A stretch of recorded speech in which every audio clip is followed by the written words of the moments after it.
Students, Rocky law classes में आप सभी का फिर से स्वागत है।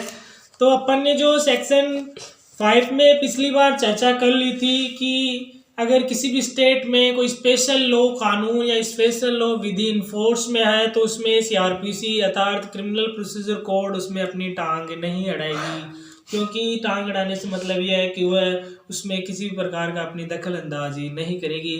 अगर वहाँ का स्पेशल कानून है तो उसी कानून के अनुसार वहाँ की कोर्ट की सही प्रोसीडिंग्स की जाएगी।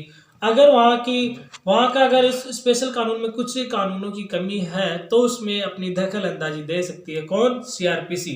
ये ध्यान रखना, अगर किसी स्टेट का स्पेशल प्रोविजन है तो उसमें जो अपनी सीआरपीसी अर्थात इंडियन सीआरपीसी है इंडिया के अंदर किसी भी स्टेट की, तो उसमें वह सीआरपीसी उसमें इन्फोर्स नहीं होगी, क्योंकि उसका स्पेशल कानून है तो उसी के अनुसार उस जो ऑफेंस है उनका ट्रायल लाया जाएगा उन ऑफेंस का। लेकिन अगर उस ऐसी स्थिति हो जाती है कि उस विधि के अंदर कुछ कानूनों की कमी पड़ जाती है और उनको महसूस होता है कि यह कानून सीआरपीसी में मेंशन है, तब सीआरपीसी की मदद ली जाती है और उसके अनुसार प्रोसीजर फॉलो किया जाता है। तो अपन ने ये पिछले वीडियो में देखा था, पिछली क्लास में चर्चा कर ली थी सेक्शन 5 में। अब आज अपन बात करेंगे चैप्टर 2 है सीआरपीसी का, और सीआरपीसी के चैप्टर 2 में देखेंगे 6 से जो चैप्टर 2 है इसमें कितने सेक्शंस की बात करेंगे। अब अपन इसमें बात करेंगे 6 से लेके 25A तक इसमें बात करेंगे। सीआरपीसी के 6 से लेके 26A तक इसमें चैप्टर 2 में बात करेंगे। तो इसमें बात क्या करेंगे, यानी constitution of criminal courts and offences, यानी दंड न्यायालय और कार्यालयों का गठन।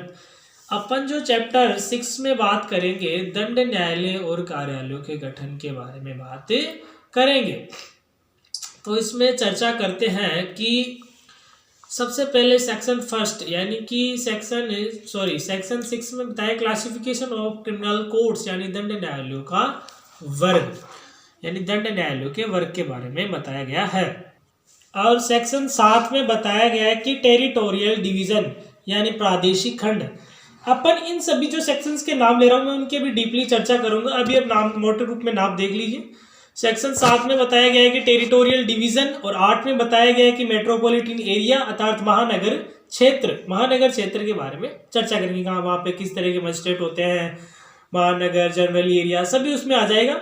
और सेक्शन 9 से लेकर 10 तक बताया गया है सेशन कोर्ट अर्थात सेशन न्यायालय के बारे में डीपली चर्चा करेंगे अपन आगे 9 से 10 तक। सीआरपीसी के सेक्शन 9 से 10 तक सेशन न्यायालय के बारे में बताया गया है। और 11 से 15 तक कोर्ट ऑफ मजिस्ट्रेट, यानी कोर्ट ऑफ जुडिशियल मजिस्ट्रेट, यानी न्यायिक मजिस्ट्रेट और एक तरीके से कार्यपालक मजिस्ट्रेट के बारे में चर्चा करेंगे। किसमें? सेक्शन 11 से 15 तक अपन इसकी सभी कोर्ट के मजिस्ट्रेटों के बारे में चर्चा करेंगे। तो इसमें सबसे पहले और एक बात हो रहा है कि 16 से 19 तक किसके बारे में देखेंगे? मेट्रोपॉलिटन मजिस्ट्रेट, यानी मेट्रोपॉलिटन मजिस्ट्रेट, महानगरीय मजिस्ट्रेट। और 20 से 23 में देखेंगे एग्जीक्यूटिव मजिस्ट्रेट, यानी कार्यपालक मजिस्ट्रेट। और सेक्शन 24 से 25A में देखेंगे पब्लिक प्रोसिक्यूटर अर्थात लोक अभियोजक के बारे में विशेष चर्चा करेंगे। तो इन सभी सेक्शंस की अभी अपन डीपली चर्चा करने जा रहे हैं। तो अभी अपन सबसे पहले देखेंगे सेक्शन 6 में क्या बताया गया है। सेक्शन 6 में बताया गया है क्लासिफिकेशन ऑफ कोर्ट, यानी दंड न्यायालयों के वर्ग, यानी कि कौन कौन से दंड न्यायालय स्थापित किए जाएंगे। और किसी भी स्टेट में 2 प्रकार के दंड न्यायालय होंगे। ध्यान रखना, अगर कोई राजस्थान है स्टेट है तो उसमें 2 प्रकार के दंड न्यायालय होंगे। सबसे पहला आता है कोर्ट ऑफ सेशन और दूसरा आता है कोर्ट ऑफ मजिस्ट्रेट। तो सबसे पहले देखते हैं कोर्ट ऑफ सेशन, यानी सेशन न्यायालय। अब इससे नीचे आता है सेशन कोर्ट, सेशन न्यायालय से न्यायालय आता है सेशन कोर्ट, फिर इसके नीचे आता है एडिशनल सेशन कोर्ट, और यानी सेशन कोर्ट सेशन न्यायाधीश, और एडिशनल सेशन कोर्ट यानी अपर सेशन न्यायाधीश। और इसके बाद आता है असिस्टेंट सेशन कोर्ट, यानी सहायक सेशन न्यायाधीश के बारे में पढ़ेंगे। और दूसरी तरफ देखते हैं, कोर्ट ऑफ मजिस्ट्रेट की तरफ देखते हैं, तो इसमें बताया गया है कि इसमें दूसरी तरफ देखेंगे कि कोर्ट ऑफ मजिस्ट्रेट यानी मजिस्ट्रेट के कोर्ट, इसमें बताया गया है कि मजिस्ट्रेट के कोर्ट्स में सबसे पहले होता है जुडिशियल मजिस्ट्रेट और दूसरा होता है executive magistrate. Court of session में कौन कौन से होता है? जुडिशियल मजिस्ट्रेट और दूसरा होता है एग्जीक्यूटिव मजिस्ट्रेट। अब जुडिशियल मजिस्ट्रेट को भी दो भागों में डिवाइड किया गया है, ये ध्यान रखना। यानी जुडिशियल मजिस्ट्रेट को कितने भागों में डिवाइड किया गया है? जुडिशियल मजिस्ट्रेट को दो भागों में डिवाइड किया गया है। पहला है मेट्रोपॉलिटन एरिया मजिस्ट्रेट और दूसरा है जनरली एरियाज वाला मजिस्ट्रेट। मेट्रोपॉलिटन एरिया में, महानगरीय क्षेत्र में, इसमें 3 तरह के मजिस्ट्रेट नियुक्त किए जाते हैं। यानी जुडिशियल मजिस्ट्रेट को दो भागों में डिवाइड किया गया है, ध्यान रखना। अब जुडिशियल मजिस्ट्रेट और एग्जीक्यूटिव मजिस्ट्रेट, इसमें दो गए, किसमें? कोर्ट ऑफ मजिस्ट्रेट में। अब जुडिशियल मजिस्ट्रेट को भी दो भागों में डिवाइड कर दिया, जिसमें सबसे पहला देखते हैं इसमें, जिसमें मेट्रोपॉलिटन एरिया अर्थात महानगरीय मजिस्ट्रेट और दूसरा जनरली एरिया। तो मेट्रोपॉलिटन एरियाज को देखते हैं, इसमें 3 तरह के मजिस्ट्रेट नियुक्त किए जाते हैं मेट्रोपॉलिटन एरिया में। तो मेट्रोपॉलिटन एरिया में पहला तरह का होता है चीफ मेट्रोपॉलिटन मजिस्ट्रेट यानी मुख्य महानगरीय मजिस्ट्रेट, सीएमएम यानी मुख्य महानगरीय मजिस्ट्रेट। और दूसरा आता है एडिशनल मेट्रोपॉलिटन मजिस्ट्रेट, अपर मुख्य महानगर मजिस्ट्रेट यानी अपर मुख्य महानगर मजिस्ट्रेट, एडिशनल मेट्रोपॉलिटन मजिस्ट्रेट, अपर मुख्य महानगर मजिस्ट्रेट। तीसरा आता है मेट्रोपॉलिटन मजिस्ट्रेट, महानगरीय मजिस्ट्रेट, महानगरीय मजिस्ट्रेट, एमएम के नाम से भी जाना जाता है। किसको? महानगरीय मजिस्ट्रेट को। तो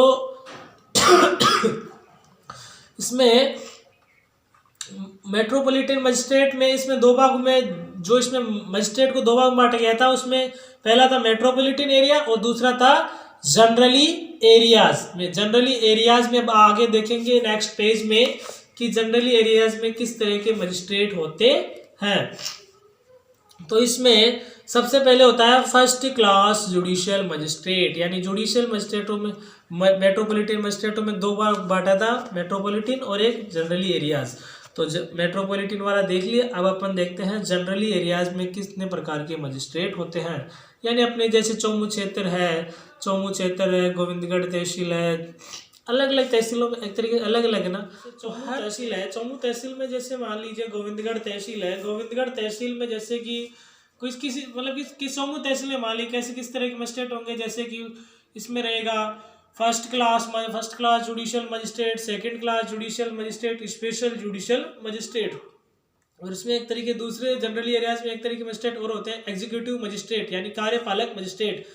डिस्ट्रिक्ट मजिस्ट्रेट होता है, इसमें जिला मजिस्ट्रेट होता है, एडिशनल डिस्ट्रिक्ट मजिस्ट्रेट होता है, एडीएम होता है, और दूसरा होता है एसडीएम सब डिविजनल मजिस्ट्रेट, और स्पेशल एग्जीक्यूटिव मजिस्ट्रेट यानी विशेष कार्यपालक मजिस्ट्रेट, इसमें यहाँ तक है।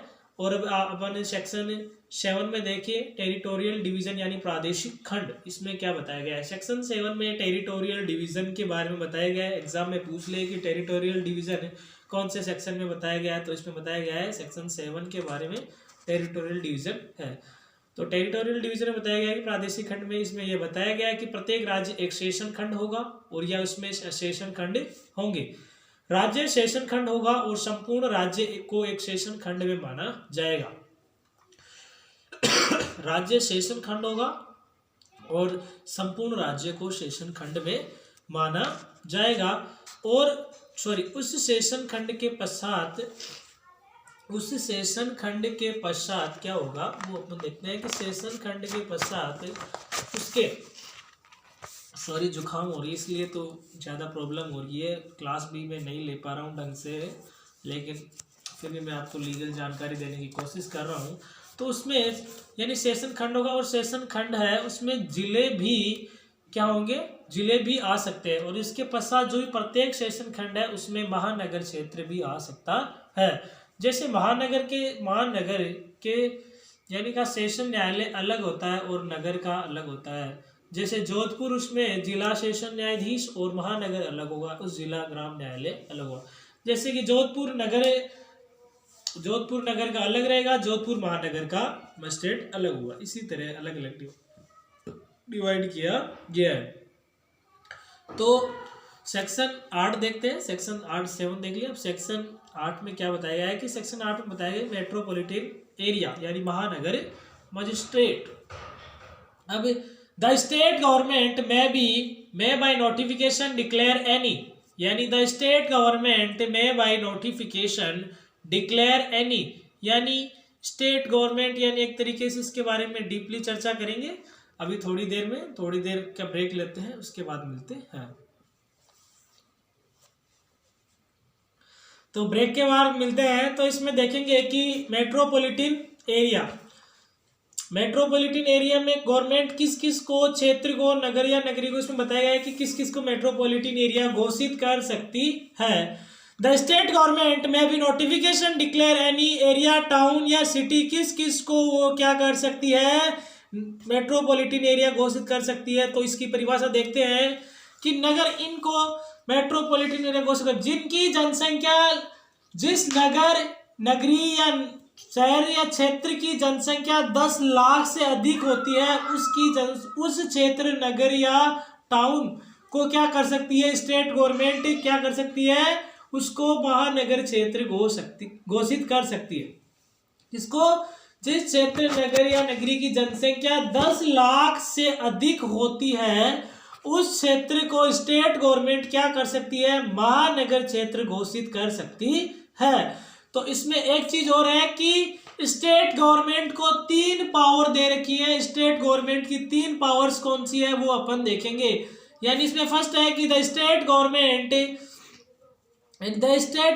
में भी एक्सटेंड, यानी इस जो स्टेट गवर्नमेंट है इसको किसको बढ़ा सकती है, यानी एंड एक तरीके से इसकी क्षेत्र की सीमाओं को बढ़ा सकती है। कौन, राज्य सरकारें राज्य की सीमाओं में परिवर्तन कर सकती है। ये आपको ध्यान रखना है कि राज्य की सीमाओं में परिवर्तन का अधिकार किसको है, केंद्र सरकार को नहीं, स्टेट गवर्नमेंट को राज्य सरकार की सीमाओं में परिवर्तन करने का अधिकार प्राप्त है। इसमें से एक और दूसरी, उन सीमाओं में रेड्यूस यानी उन सीमाओं को कम करने का अधिकार भी किसको है, स्टेट गवर्नमेंट को, अर्थात राज्य सरकारों को ये अधिकार है। यानी राज्य की सीमाओं को अधिक भी कर सकती है, कम भी कर सकती है, ये अधिकार किसको है, स्टेट गवर्नमेंट को है। और थर्ड बात आती है कि एंड आफ्टर, यानी परिवर्तन, after the particular metropolitan area, यानी उन सीमाओं में एक तरीके से पूर्ण रूप से परिवर्तन भी कर सकती है। इस परिवर्तन का अधिकार किसको है, स्टेट गवर्नमेंट को, यानी राज्य की सीमाओं को कम कर सकती है, बढ़ा सकती है और पूर्ण रूप से परिवर्तन भी कर सकती है। ये इन सभी सीमाओं मतलब कि ये सभी पावर्स किसको प्राप्त है, by the state government. In state government को ये सभी पावर्स प्राप्त है। तो आज सेक्शन 8 तक की चर्चा करेंगे इसमें, और जो नेक्स्ट सेक्शन आएगा वो अपना 9 आएगा, चैप्टर 2 का ही। और आप सभी से विनती है कि रॉकी लॉ क्लासेस के चैनल को अधिक से अधिक लाइक एंड सब्सक्राइब करें। Thank you so much video देखने के लिए। Have next time.